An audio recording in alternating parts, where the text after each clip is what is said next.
Welcome to Lakshmi food. સ્વાગત છે તમારું મારી યુટ્યુબ ચેનલમાં.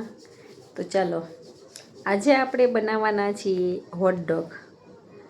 ખાવાની બહુ જ મજા આવે છે અને એકદમ ચટાકેદાર, લાજવાબ, નાના મોટા બધાનું ફેવરેટ એવો સરસ મજાનો આપણે હોટડોગ બનાવવાના છીએ.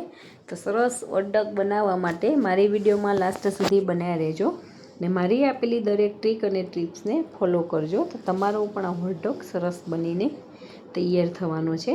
તો એના માટે સૌથી પહેલાં મેં અહીંયા મીડિયમ સાઇઝના 4 બટાકા લઈ લીધેલા છે.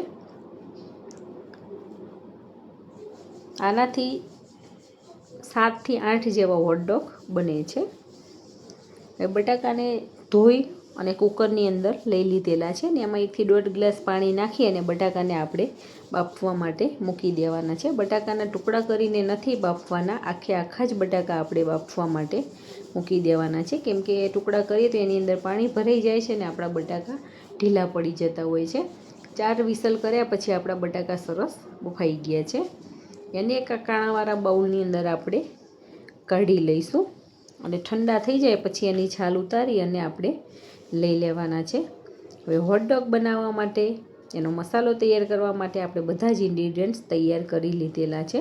તો સૌથી પહેલાં મેં અહીંયા 4 બટેકા લીધેલા છે, લીલા ધાણા, લસણની ચટણી, ટોમેટો કેચઅપ, ચાટ મસાલો, લીંબુનો રસ, મરચું પાવડર, ટેસ્ટ પ્રમાણે મીઠું, આપણે અહીંયા લાલ મરચાંનો ઉપયોગ કરેલો છે, ટેસ્ટ પ્રમાણે મીઠું, અડધી ચમચી હળદર, 1 ચમચી ધાણા જીરું પાવડર, અડધી ચમચી ગરમ મસાલો અને આદુ મરચાંની પેસ્ટ લીધેલી છે. આ બધી જ વસ્તુનો ઉપયોગ કરી અને આપણે સરસ મસાલો બનાવી લેવાનો છે.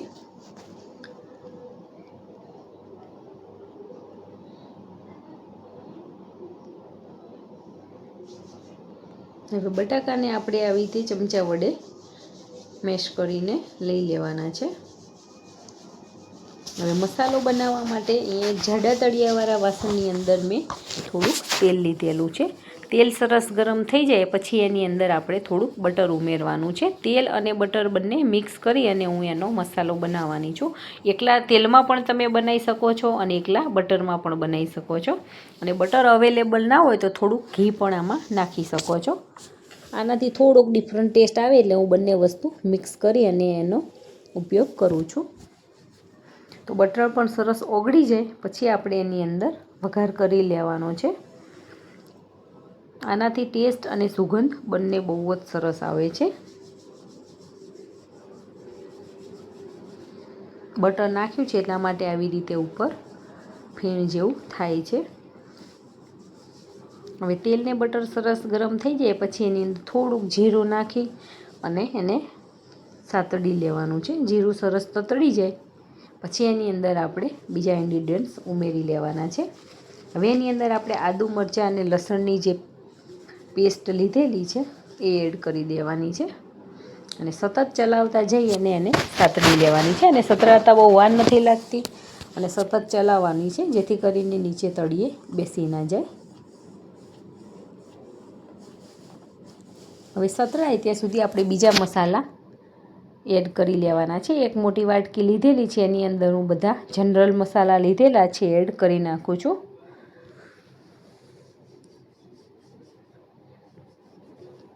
અને પછી એની અંદર આપણે પાણી નાખી અને એને પ્યોરી જેવું બનાવી લેવાનું છે, જેથી કરીને આ મસાલા આપણે જો ડાયરેક્ટ નાખીએ તો ઘણી વખત દાજી જતા હોય છે, પણ પાણીમાં નાખી અને આવી રીતે પેસ્ટ બનાવી અને પછી મસાલાને લેવાના છે, જેથી કરીને એનો કલર અને આનું ટેક્સચર પણ સરસ આવશે અને મસાલા આપણા દાજી નહીં જાય.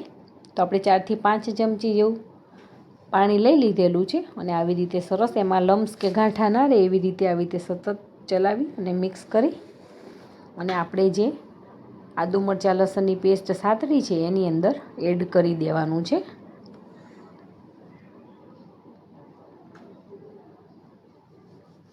તો મસાલો પણ આપણો સરસ સતડાઈ જશે અને દાજી પણ નહીં જાય. તમે જોઈ શકો છો એનો કલર એકદમ સરસ આવેલો છે. ડાયરેક્ટ મસાલા નાખી અને મસાલા સૂકા હોય તો દાજી જાય તો એનો કલર પણ એકદમ ડાર્ક થઈ જતો હોય છે અને દેખાવમાં પણ સારો નહીં લાગે અને એનો ટેસ્ટ પણ ચેન્જ થઈ જતો હોય છે. એટલા માટે આપણે આ પ્રોસેસ કરવી જરૂરી હોય છે. તમે મારી વિડીયોમાં લાસ્ટ સુધી બનાવી રહેજો અને મારી આપેલી દરેક ટ્રીક અને ટિપ્સને ફોલો કરજો તો તમારા પણ હોટડોગ સરસ બનવાના છે.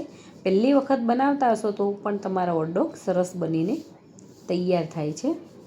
હવે આપણે ટોમેટો કેચઅપ, લસણની ચટણી અને ટેસ્ટ પ્રમાણે મીઠું એડ કરી લઈએ છીએ અને એને પણ સતત ચલાવતા જઈને મિક્સ કરી લઈએ છીએ. તો તમે જોઈ શકો છો આપણા મસાલામાંથી તેલ છૂટું પડવા લાગ્યું છે અને એમાંથી સ્મેલ પણ બહુ જ સરસ આવી, એકદમ સરસ સુગંધ આવી રહેલી છે. હવે ઉપરથી થોડાક લીલા ધાણા નાખી અને એને પણ સરસ મિક્સ કરી લેવાના છે. લીલા ધાણાનો પણ ટેસ્ટ બહુ જ સરસ આવતો હોય છે. લીંબુનો રસ નાખી અને સરસ મિક્સ કરી લઈશું. એકદમ ઘટ્ટ પ્યુરી આપણી બની ગઈ છે. હવે એની અંદર આપણે બાફેલા બટાકા લઈ લેવાના છે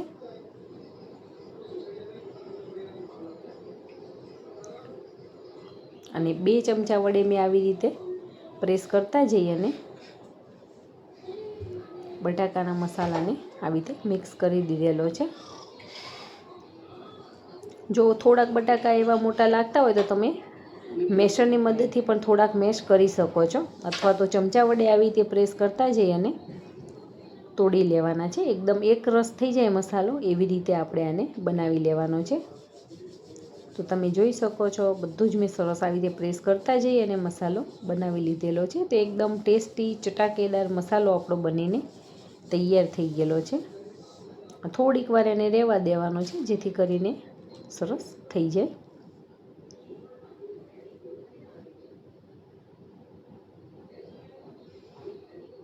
હવે આપણે હોટડોગને ભરવાના છે પણ મસાલાને તમારે થોડોક ઠંડો થવા દેવાનો છે. એકદમ ગરમ ગરમ મસાલો આની અંદર નથી ભરી લેવાનો. હવે આપણે હોટડોગના જેવા લાંબા પાઉં આવે છે એ લઈ લીધેલા છે. એની અંદર લગાવવા માટે ચટણી, આપણે બટાકાનો મસાલો, મસાલા સીંગ, ડુંગળી એને ઝીણી ઝીણી ચોપ કરેલી છે. આપણે ચીઝ લઈ લીધેલી છે અને અમૂલનું બટર લઈ લીધેલું છે. તો સૌથી પહેલાં આપણે આ પાઉંને વચમાંથી આવી રીતે કટિંગ કરવાના છે. એકદમ પાઉં સોફ્ટ આવે છે એટલે તૂટી જતા હોય છે એટલે એકદમ ધીમે ધીમે આપણે એને કટિંગ કરી લેવાના છે. થોડુંક તૂટી જાય તો એમાં વાંધો નથી કેમ કે આપણે મસાલો ભરી અને થોડુંક પ્રેસ કરી દઈશું. તો બને ત્યાં સુધી તૂટી ના જાય એ વસ્તુનું ખાસ ધ્યાન રાખવાનું છે. હવે આવી રીતે કટ કરી અને આને રાખી દેવાના છે. બંને પાઉંને મેં આવી રીતે કાપીને તૈયાર કરી દીધેલા છે. હવે એની ઉપર આપણે પહેલાં શેકી દેવાનું છે પછી એને મસાલો ભરવાનો છે. હવે એક નોનસ્ટિક તવો લઈ એની અંદર થોડુંક બટર લગાવી અને આપણે આ પાઉંને અલટ પલટ કરી અને શેકી લઈશું.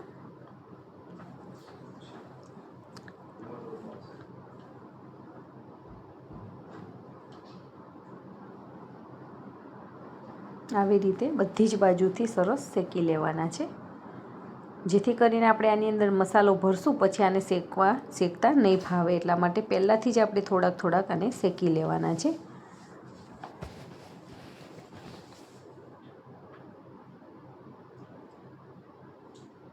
આવા લાંબા પાઉં બધી જ બેકરીની અંદર મળી જાય છે અને મોલની અંદર પણ આસાનીથી મળી જતા હોય છે. તમારા નજીક ડેરી ફાર્મ કે એવું હોય એની અંદર પણ આ બધા અવેલેબલ હોય જ છે.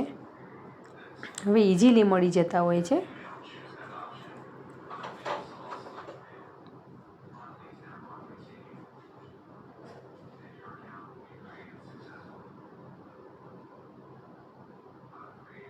હવે એક પ્લેટની અંદર આપણે આ પાઉંને રાખી દેવાનું છે. સૌથી પહેલાં એની અંદર આપણે બટર લગાવી દેવાનું છે. બટર ફ્રીજમાં પડ્યું હોય તો થોડીક વાર પહેલાં આપણે બહાર કાઢી લેવાનું છે જેથી કરીને થોડુંક સોફ્ટ થઈ જાય પછી આની અંદર આપણને લગાવવાની બહુ જ મજા આવશે. હવે એની અંદર મેં 2 થી 3 જાતની ચટણી મિક્સ કરેલી છે. શેજવાન ચટણી છે, લસણની ચટણી છે, થોડી ખજૂર આમલીની ચટણી છે. એ ત્રણેય ચટણી મિક્સ કરી અને મેં એક ચટણી બનાવેલી છે. એને આપણે નીચે આવી રીતે લગાવી દેવાની છે આખા નીચે હોટડોગની અંદર. સ્પ્રેડ કરી લેવાની છે. પછી આપણે એની અંદર જે બટાકાનું ટોપિંગ બનાવેલું છે એ આવી રીતે પાથરી લેવાનું છે. બધી જ વસ્તુ આપણે થોડીક થોડીક લેવાની છે. બહુ વધારે મસાલો ભરી દઈશું તો પાઉં આપણું સરખું પ્રેસ નહીં થાય, અને વચમાં આપણે મસાલો ભરવાનો હોય છે એટલે મીડિયમ જ ભરી લેવાનો છે. થોડીક આપણે મસાલા સીંગ એડ કરવાની છે. થોડીક આપણે ઉપરથી ડુંગળી એડ કરી લઈએ છીએ. આમાંથી તમને કોઈ વસ્તુ ના ફાવતી હોય તો તમે સ્કીપ પણ કરી શકો છો, પણ આ બધી વસ્તુનો જે ટેસ્ટ છે એનું કોમ્બિનેશન બહુ જ સારું હોય છે. એટલે બને ત્યાં સુધી આપણે બધી જ વસ્તુનો ઉપયોગ કરી લેવાનો છે. અને બધી વસ્તુ ભરી અને પાઉંને આપણે થોડુંક પ્રેસ કરીને આવી રીતે સરખું કરી લેવાનું છે. હવે ઉપરથી ખજૂર આંબલીની ચટણી, પછી આપણે કોથમીર મરચાંની, સિંગદાણાની ગ્રીન ચટણી બનાવેલી છે એ આવી રીતે સ્પ્રેડ કરી લઈશું. અને ઉપરથી હવે આપણે ચીઝને ખમણી લેવાનું છે. મેં અમૂલનું જ ચીઝ અને બટર બંને યુઝ કરેલું છે. આપણા ઘરની પાસે જે પણ સ્ટોરમાં જે અવેલેબલ ને તમે જે યુઝ કરતા હોય યુઝ કરી શકો છો. એવું જરૂરી નથી કે અમૂલનું જ કરવું. હું અમૂલનો ઉપયોગ કરતી હોઉં છું. એ બધી બાજુથી સરખું એવું ચીઝ ખમણી લેવાનું છે. તમને જેટલા પ્રમાણમાં ભાવે એટલા પ્રમાણમાં તમે ચીઝ લઈ શકો છો. હવે એ નોનસ્ટિક પેનની અંદર થોડુંક બટર નાખીને ગરમ થાય પછી એની અંદર આપણે હોટડોગને રાખી દેવાનું છે. અને ચીઝ આપણી થોડીક મેલ્ટ પણ થઈ જશે અને પાઉં પણ આપણું શેકાઈ જશે. મસાલો આપણો સરસ ગરમ થઈ જશે. ઓવન હોય તો ઓવનની અંદર આપણે બનાવી શકીએ છીએ, પણ ઓવન ના હોય આપણી પાસે તો આપણે આવી રીતે તવીમાં બનાવી લેવાનું છે. અને બંને સાઈડથી પ્રેસ કરતા જઈને આવી રીતે શેકી લઈશું, જેથી કરીને એકદમ ખુલ્લો ના પડી જાય અને એમાંથી મસાલો પણ બહાર ના નીકળી જાય. એટલા માટે આપણે આવી રીતે પ્રેસ કરી અને સરખો કરી લેવાનો છે. ને એકદમ સ્લો ગેસની ફ્લેમ ઉપર આપણે બટરમાં શેકવા માટે મૂકી દીધેલો છે. તો થોડીક વાર પછી એને નીચેથી આપણે ચેક કરી લેવાનું છે. થોડો ક્રિસ્પી અને ગોલ્ડન બ્રાઉન કલરનો પણ થઈ ગયેલો છે. તો હવે એને આપણે એક પ્લેટની અંદર લઈ અને હોટડોગની ઉપરથી આપણે સોસ એડ કરી લેવાનો છે. તમને મેયોનીઝ ભાવતી હોય તો તમે ઉપરથી થોડી મેયોનીઝ પણ સ્પ્રેડ કરી શકો છો, પણ મેં અત્યારે ખાલી ટોમેટો કેચઅપનો જ ઉપયોગ કરેલો છે.